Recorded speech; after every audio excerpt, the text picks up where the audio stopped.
Hello everybody, welcome to another one of my videos about exposure and response prevention that I use to treat my choking phobia.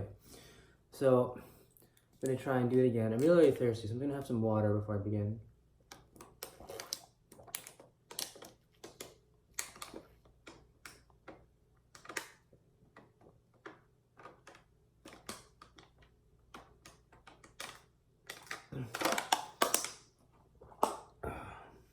Alhamdulillah.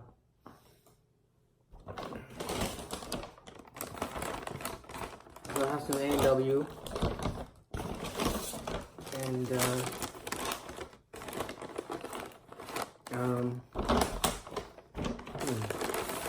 think I asked for an egg, but that's okay. Got some bread, got some hash browns.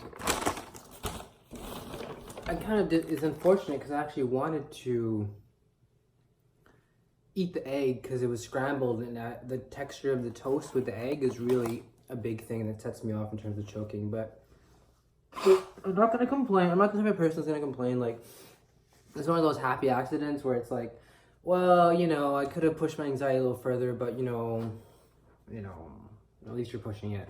And I've apologized yesterday there wasn't a video, and I have cautioned about doing this, about not making your exposures high enough. Because if you do something too easy, like for example, if I was to just go get a chocolate chip muffin,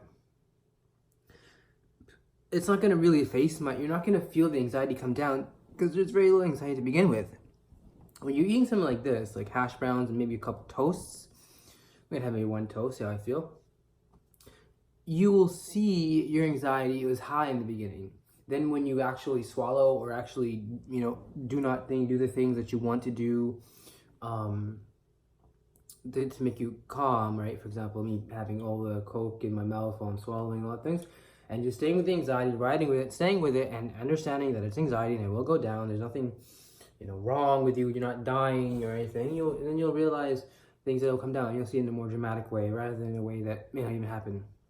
So I got Star Trek playing here. I'm gonna start my anxiety I'm gonna rate my anxiety level in the beginning. So let me see here. Some hash browns. And a toast. And honestly, I'm gonna have one toast. And the rest I might have tomorrow. And we'll see how this goes. I might have more. In terms of anxiety, the toast is giving me a fair bit of anxiety. Oh, I didn't ask for no margarine. They gave me margarine too. I'll have a bite of it just for my anxiety, but I'm not really feeling this toast, but that's okay. I overpaid for hash browns basically, but hey, it happens. I gotta make these videos. I don't have time to like call A&W and complain about my missing food and then have another courier come and, I gotta make my videos. I gotta do my job. I gotta do my life. So honestly, I don't know if I was hungry, but now with the anxiety, with the exposure and everything, setting it up, which is hard because you gotta order the food, you gotta wait for it, you gotta budget time before work, you gotta have the Star Trek on, you gotta have the stand, you gotta have the phone, you gotta have also the will of actually wanting to do the anxiety and getting over it. So with a little bit of faith here and courage, what I'm going to do, okay, is rate my anxiety. And I believe the toast is the biggest anxiety thing. This, I don't know if it is as well. I'm going to go with about 30 out of 100. So I'm going to be my anxiety.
It's good.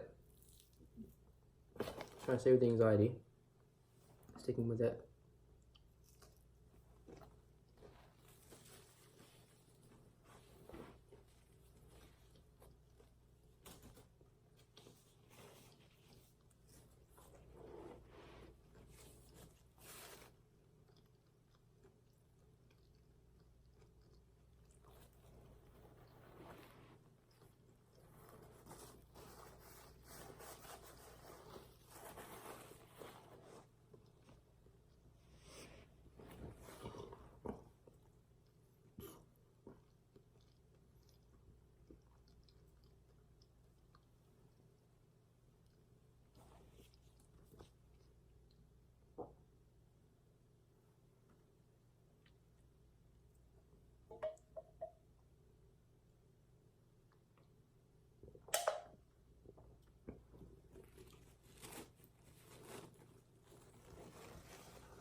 Sorry guys, I farted. It's part of my anxiety sometimes. I get so relaxed doing the exposures that I let loose those things. Anyway, just gonna try to eat this last one. I'm not really crazy about eating too much of this stuff because I've been basically eating this type of stuff for the past few days. But I know the exposures are good. I really want to mix it up with some rice. Maybe I'll do rice tomorrow. And eat this second hash brown here.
So I just thought I was choking.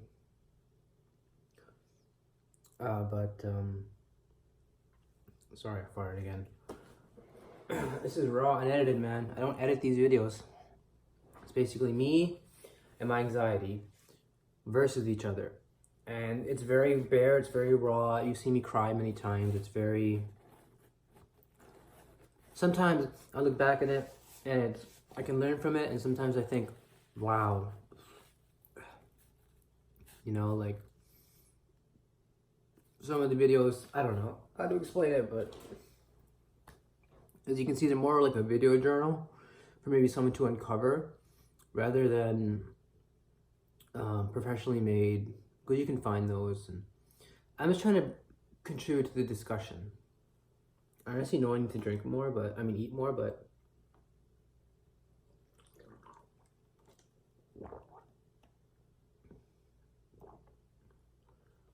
the food is tasty. I have no problem continuing my exposure, but I had some chips earlier, potato chips, and when you have hash browns after eating potato chips, it's almost like the same food, texture-wise, right? And so when it goes into your stomach, you feel kind of like heavy, like you've eaten fried chicken, but you've only eaten, not fried chicken, but it kind of has like that same granule flavor. It dehydrates you, and it fills you up though, but it's hard to explain. It's one can tire from it. So what I'm gonna do is have one more bite of this hash brown, stay with my anxiety, and try to give you guys a rating level to see from where we began.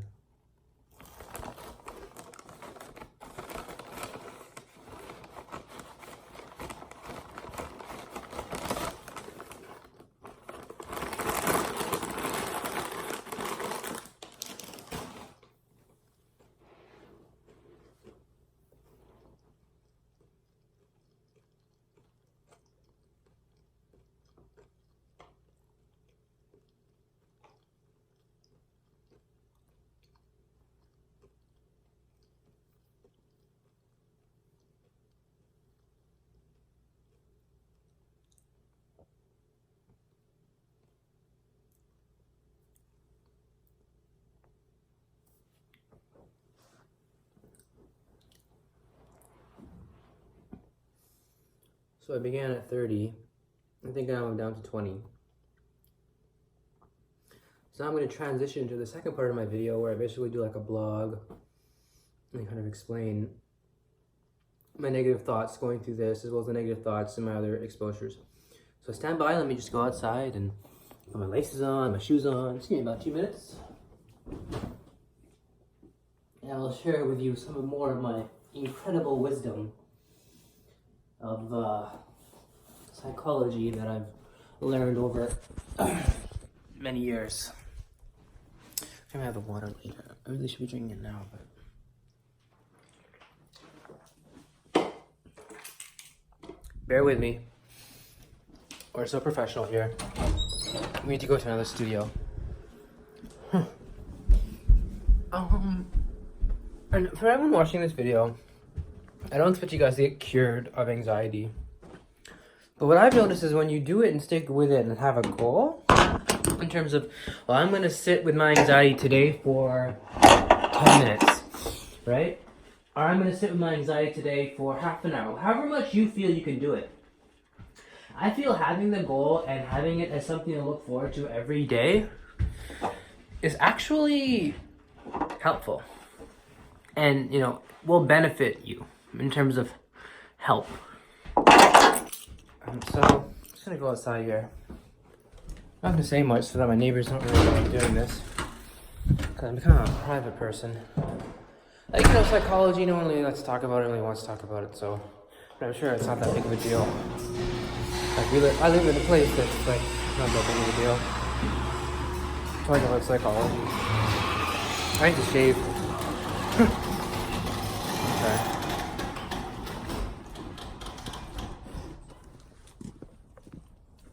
So, all right.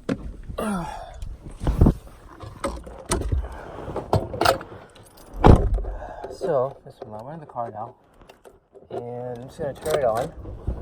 I'm just gonna set up. Hopefully, without deleting the video, I'm gonna set up a recording here. Not vertical. I prefer portrait. Okay. So, negative thoughts that have been going through my mind, basically while I've been doing this. One of the first ones I had was after my friend's leaving me. It was kind of concurrent, or maybe it was a bit before, but after. It was, I need a wife. Okay. I know it might sound culturally biased to think this way, because in this Indian Pakistani culture, it's like, that's what you do. You go to school, you succeed, you get high grades, and you get a wife, and then you work, right? It's almost like building blocks, Lego. You do one thing and you do the other.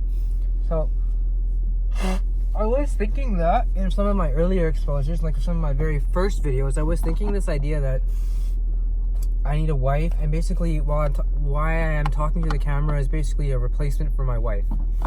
You know what I mean? And like, I'm single, so I don't know how is that gonna work. I kind of realized those are just thoughts I'm gonna have to deal with growing up as a 32-year-old, right? Who has family from there and identify somewhat with the culture from there. But you're gonna have these thoughts coming to the surface. I would get a wife and whatnot, and they're not bad thoughts. They're obviously very good thoughts, I would say. It's just I think I have a bit of a superficial understanding of certain things in my life that I think are important, like for example my religion. And so when I say like get a wife, it always goes towards religion, and then I kind of think I need to be a bit more deeper. But I don't think so much deeper in religion, because I've done, I think, as best as I could in my knowledge, and it's always increasing, and I want to keep trying to be good in that area, even though right now it's doing in terms of improving. I mean, it needs a bit of improvement. What I mean to say is, though, also it's a superficial thought, like I need a wife, like I'm talking to the camera because I need a wife. Like basically once I kind of rolled with that thought, dealt with that thought, didn't really comment on it, didn't say yes or no, good or bad, just kind of let it, come to the surface, like, oh, I never really used to think this, without really judging it. When you don't judge people, then you'll learn not to judge your thoughts, and that's really important, very key.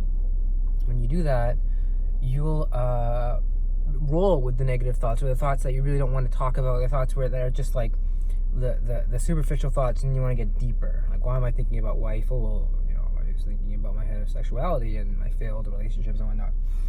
So it's a very good thing to start with.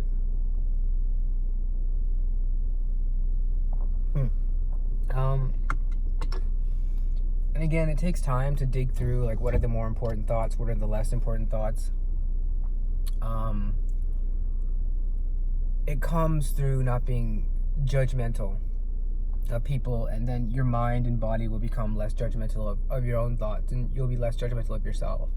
It's like karma in a way, right? If you don't judge people, in a way, you'll feel, well, I should hold the same standard that I hold for other people for myself, right?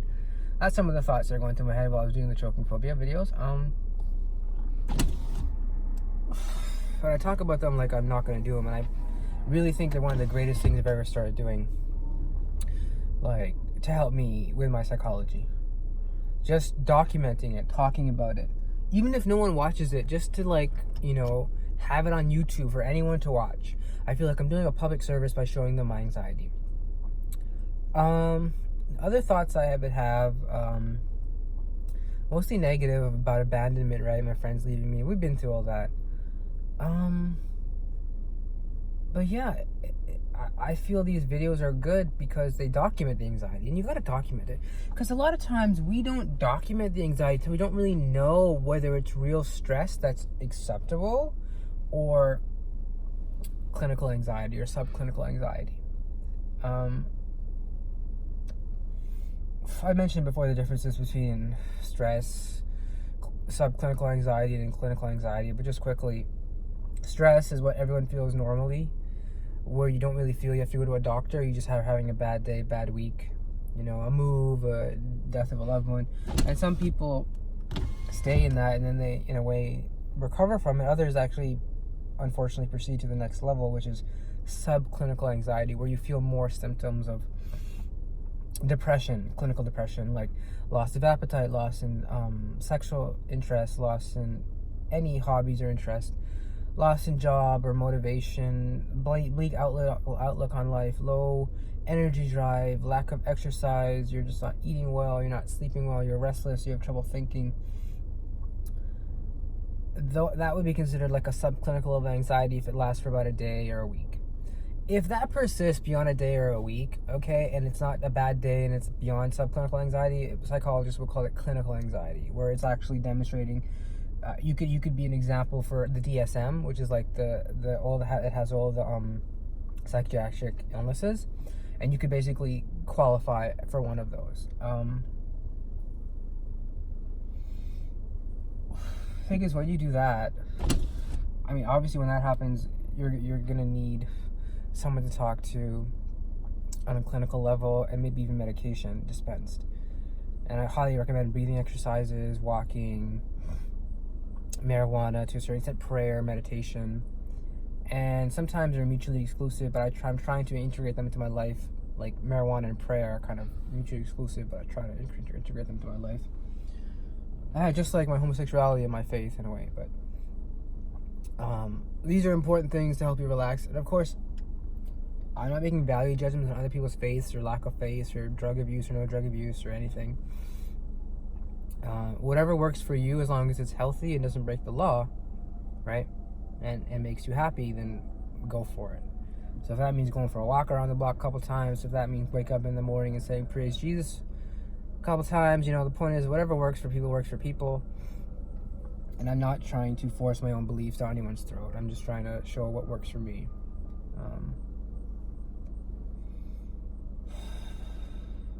Yeah, and I find that marijuana, for instance, let's talk about marijuana. I'm about to smoke a joint, why not? When I smoke marijuana, if it's good marijuana, and I mean good, I mean for people who smoke pot, I mean bad marijuana. Okay, I mean bad marijuana, I would consider good, so it'd be like low to mid-grade THC levels in terms of psychoactive ingredients. The mid-range brands you pick up at a dispensary, just for like the, you know, people smoke on the weekend or whatever. Those actually make me more mindful. They force me to be more mindful. But the thing is, you can't use them as a crutch, because they make you feel more mindful. So you say, oh, greater opportunity to be mindful and to be with anxiety and to see how it plays out and to sweat and to, you know, feel anxious and realize it's not a big deal. At the same time, then you might think, oh, I'm going to spark a joint and then I'll somehow just magically become less anxious. I don't believe that can happen. I believe you have to work. If you don't work, it's just recreational marijuana. It's like having a beer. If you work with the marijuana, you'll actually feel closer connected to people, strangers, I would say, because you become more mindful, especially of the fact that, do they know I am on marijuana? Can they smell it on me, right? Stuff of that nature. And then you become, you don't shy away. You don't pretend like, I never smoked marijuana in my life and I'm a very good Muslim and I pray 5 times a day. No, you actually be with the anxiety. You say, I don't pray, right? I make mistakes, like, you know, I'm my thoughts are freezing. I don't know where to look, what to do. How are my eyes looking? Am I anxious, right? Oh, there's food there. Oh, that's anxiety provoking. He's gonna, you know, whole mess with the choking begins again. And right, as I mentioned in previous videos, I would think if I even see people in a restaurant eating, like if I was to pick up food and deliver to somebody, I would think the person eating is going to choke, or I am somehow causing their choking by just being in their vicinity. It would cause like bad luck, I would say to myself. Like, I'm bad luck and I'm going to cause this person to choke. That's basically what it goes down to. And these are, you know, I think come back to insecurities and stuff of that nature. So that's marijuana. Of course, there's a potential for abuse. I don't recommend cigarettes. I'm trying to quit them, honestly. It's harder than I thought it would be. I said I was going to quit today, and I said that yesterday, I said that the day before, and I'm pretty sure I said that the day before, and I'm pretty sure I said that the day before. This would be my, I believe, 3rd time I'm quitting. And so it'll be my 3rd time I've relapsed in a way. Like I quit once, I quit twice, I believe, and I'm trying to quit the 3rd time here. I've noticed for people who want to quit smoking, the best thing to do is get a patch and a gum. Okay? Or if you don't like the patch so much, I don't really a big fan of the patch, but it does work. You can also do the gum and a spray. So you go to your pharmacy, you get the gum, get the generic one, it's the same thing, it's cheaper. And then you get a spray. You might have to get the Nicorette spray, because I think Nicorette makes those. So in the mornings when you wake up, like right now, after you've eaten and you want a cigarette, you would have the gum. Then, maybe if it's still craving, that craving is still there, after the gum, or you think, oh, the gum's not doing it, okay, fine, spit out the gum, 2 sprays of it, nicotine directly into the gums, into the lungs, into the bloodstream, basically, fast as heck. And it's like having a cigarette. I swear, it makes you feel like you've had the nicotine from a cigarette. And so obviously people would probably say, well, I'm going to start doing this all the time. No, you have to use it in conjunction with the gum, because gum is a bit slow to release nicotine into the body. Because if you just do the gum, you're just going to spend all your money on gum, and you're going to be addicted to gum. And that's not good, because you got to use it, if you can't use too much. You only have 8 pieces a day. So if you're going to have, 1 piece now, you're going to have 1 in an hour, and before you know it, you're going to go to way more than 8 pieces, and that's just not healthy. You can get nicotine poisoning that way. You can get nausea, dizziness, low blood pressure, and that's not a good thing to have either. Now, obviously, never, ever, ever, ever, ever smoke while you're on the patch or a gum or a spray. So that's why I recommend a conjunction with willpower, with some sort of like positive environment where like it's a positive non-smoking environment where people support you for not smoking, where it's not glorified. For me, that was at the mosque. I would go to the mosque a lot and read. And I would used to smoke, and then I would see people smoking, and I kind of got inspired by everyone there who wasn't smoking, because there was a lot of people there who would pray and read Quran. There was like a Quran teacher there who reads the Quran and teaches the children. There's another teacher there who does that, and it was very good to hear these things. I'm very proud that I actually met these people, and I feel that they help me in a way, guide me spiritually to not smoke cigarettes, right? Because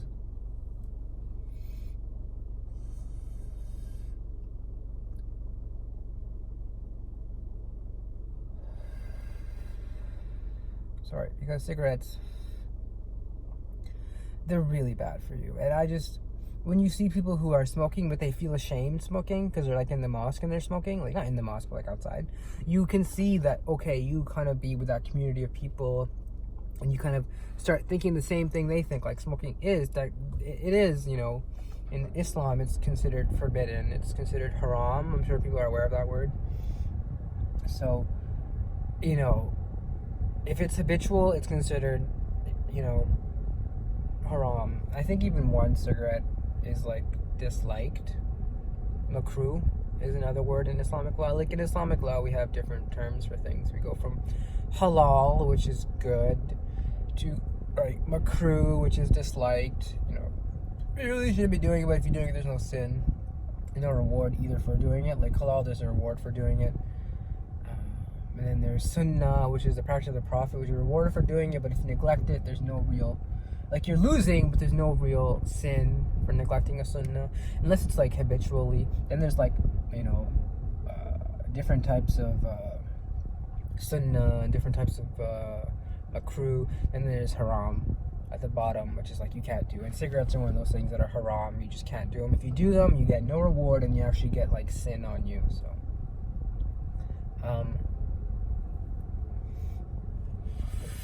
So I recommend low-grade marijuana. I recommend also a disciplined, spiritual, meditative program. I might just say more meditative than spiritual, although spiritual is good. But if there is no real substance to the spirituality, it's I don't really put much stock into it. And obviously for me, I have very rigid rules I subscribe to. Others might not, and they're, as I said again, whatever works for you and makes you happy and it's not illegal, do it if it's going to help your anxiety. So basically, what else was I thinking? I got to get a wife. And one of the other thoughts that came to my mind when I was thinking I got to get a wife is, I promised my dad that I would marry a woman. He was promising to give me a certain amount of money. It was a substantial amount, okay, to marry a woman. It was basically bribing me to be straight. And at the same time, as he further matured along his path, once he first realized that wasn't going to happen, I rejected that out of hand, with the help of my friends and their support. He realized that he's not going to bribe me to be straight, but he realizes I'm bisexual. So what he's saying is, like, if you choose to marry a woman rather than a man, I will support you with financial arrangements. But if you choose to marry a man, I found out, he's like, don't bring him over. That's not, we wouldn't want him over, type of thing. So that's something I've also had to deal with and think. And I remember thinking that thought, that I told him recently how I renewed my pledge to say I will marry a woman. And that was because, and I still kind of believe in that. I believe that if I find the right woman, and maybe my father can introduce me to her, or if I find one, I'm not sure how people find women, but however way they do, and we click, another financial gift would be greatly appreciated. At the same time, I can see how it's kind of like sexist, because you're like, if the government did this, that for every bisexual male that marries a female, we'll give him $10,000. But if the same person marries a male, we wouldn't give him $10,000. Like, obviously they'd be sued for discrimination, but this is my father and his culture, and you have to respect his boundaries in a way, because honestly, he's my father. I care for him and I respect him, and I do sometimes have this thought that I can beat the bisexuality, or kind of not beat it, but like healthily kind of just extinguish it by just satisfying my urges with a girl. It's just, I think sometimes as I progress down this path, I've realized it's more than just sexual urges I'm after. I'm after like a relationship, like I believe most people are. Most people who are getting older and are ready to settle down. They've gone past the party life, and now that's what I'm looking for. So, yeah. Because that could entail a man or a woman, right? So, the video is getting quite long.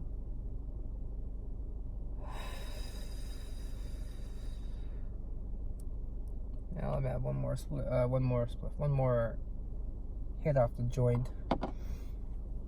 Let's see. Other things I try to do to manage my anxiety. I try to, as I say, shower daily. That's very important. It's very important to reach out to people who care about you and want to help you. If that means your parents, your cousins, your aunts, your uncles, your sister, your brother, friends in school, friends from work, right? Anybody you meet, as long as you just share, first of all, things less controversial.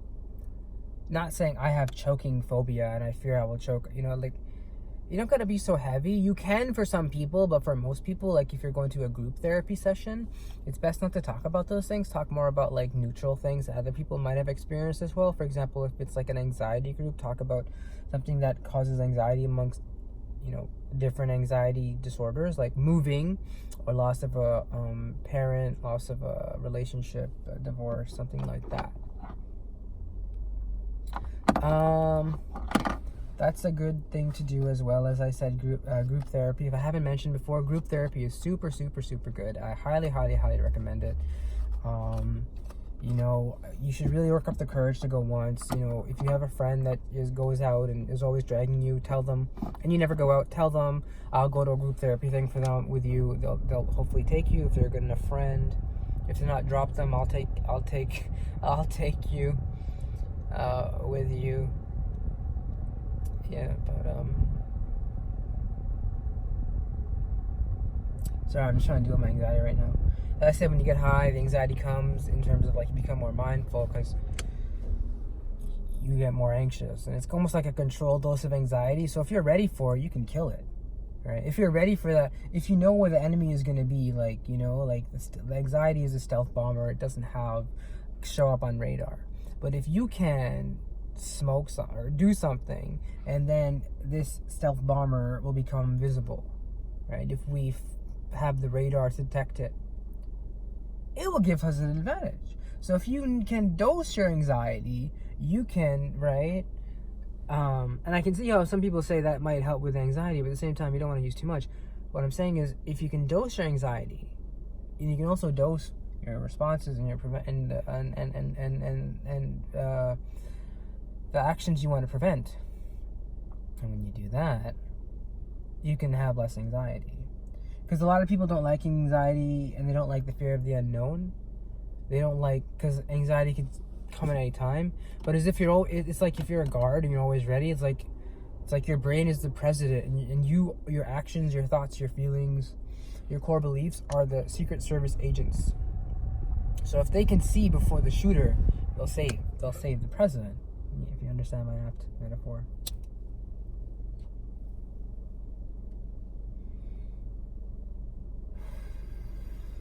Okay, so basically, this video is probably one of my longest videos. Let's see if I can't make it go to an hour. Might just make it into a vlog style thing.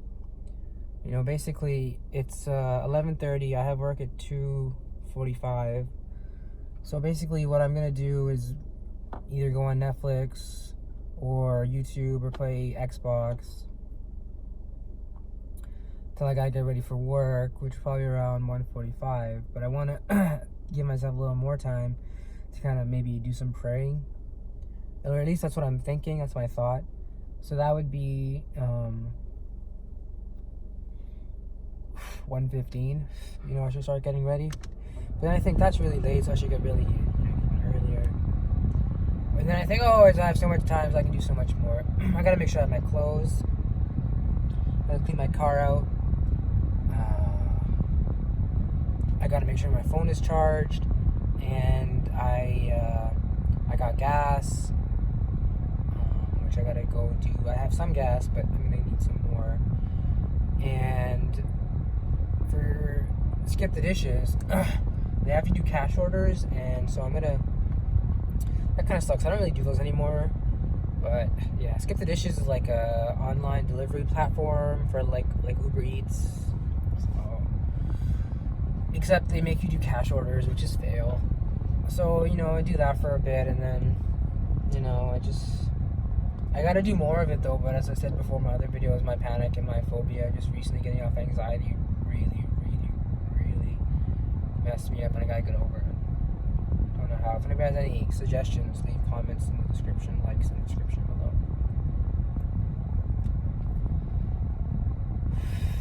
I might cut the video short. I'm just thinking out loud. Like, I just smoked 4 hits off a joint. I'm just thinking out loud right now, like what I should do with the rest of this video.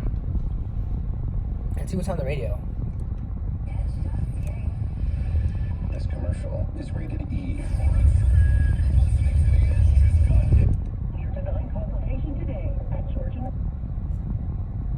Let's see.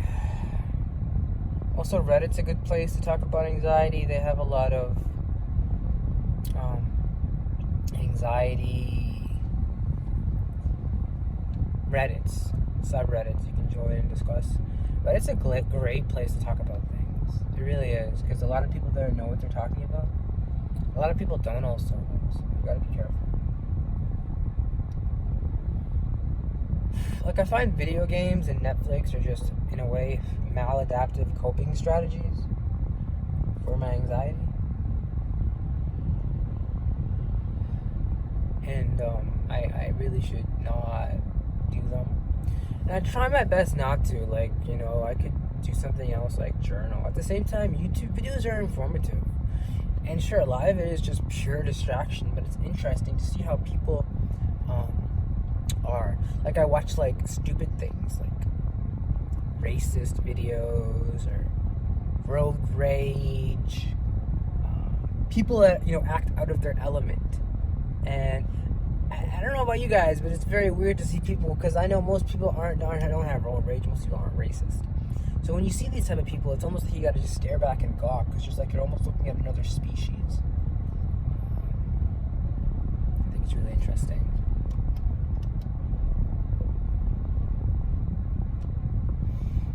Not much else to say. Hope I'm making enough eye contact for you guys.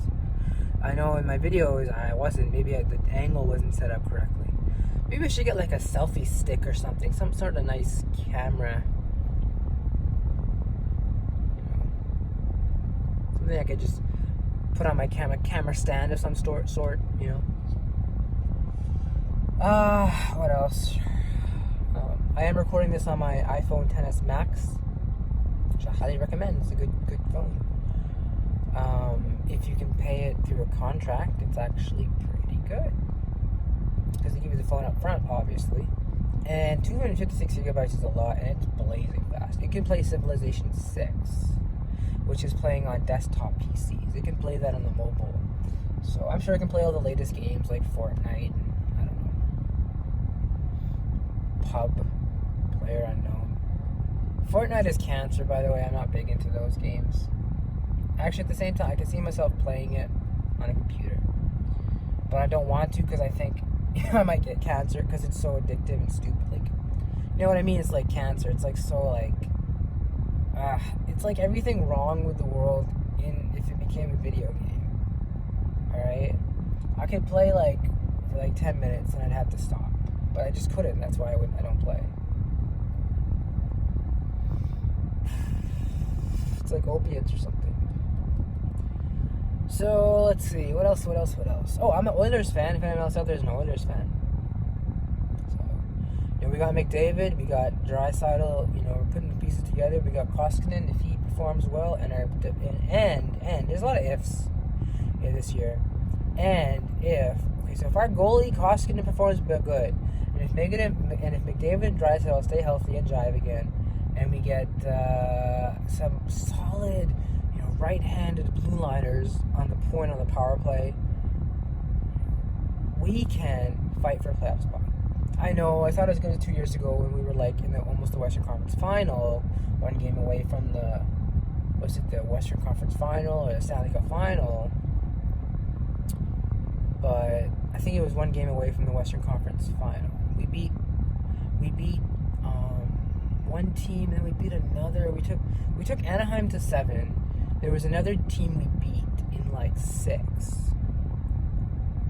I'm trying to remember who it was. Probably Vancouver, or who else is in our division? Calgary, Winnipeg. Maybe it was Winnipeg. Winnipeg's a beast of a team, especially in the playoffs. So we beat them. It tired us out. Then we had to beat Anaheim, right? Who got Getzlav, Perry, and whoever they got in net. So we were basically, we stretched it to 7 games. I think our goalie basically was doing good. There's no replacing 2006 when we almost won the cup, and Conklin got injured, and we had to put Markman in. That was bad. If anyone remembers that, we were in the Stanley Cup Finals, haven't been in the playoffs for like 20 years or something. Or we haven't gotten past the first round in like 20 years, and we make it to the Stanley Cup Final. Our goalie gets injured, and our backup has to come in, and he lets one in through a stupid play, plays the puck behind the net. The defensemen weren't reading it. They don't know who this, right? He's a backup goalie. They're not used to him, skating out of the net, and so the net's wide open, and he gives it up, and next thing you know, confusion ensues, and we I think that was the goal that made it to overtime, and I think we lost in overtime, so Carolina won the cup in overtime, which sucked. Such big, like, horrible, ginormous, just, you know what I mean? Like, cock. I'm sorry to say that word, but,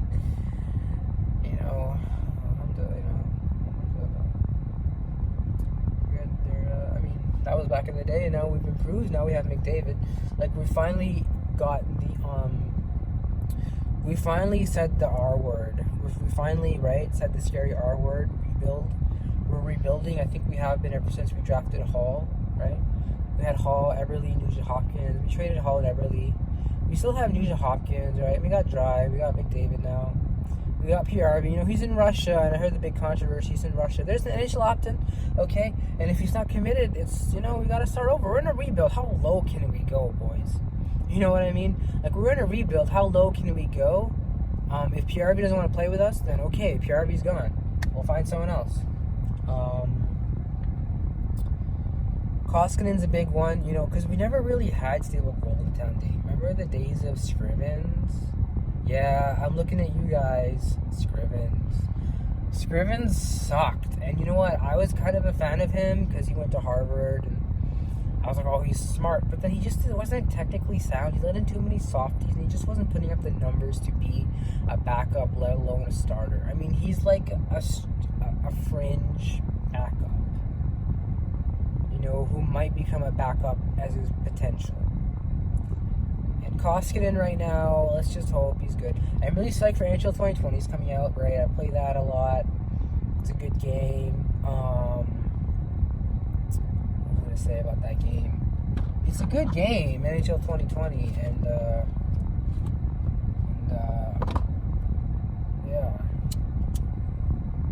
Alright, I'm talking about video games again.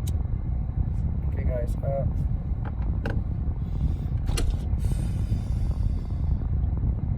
What's out of here?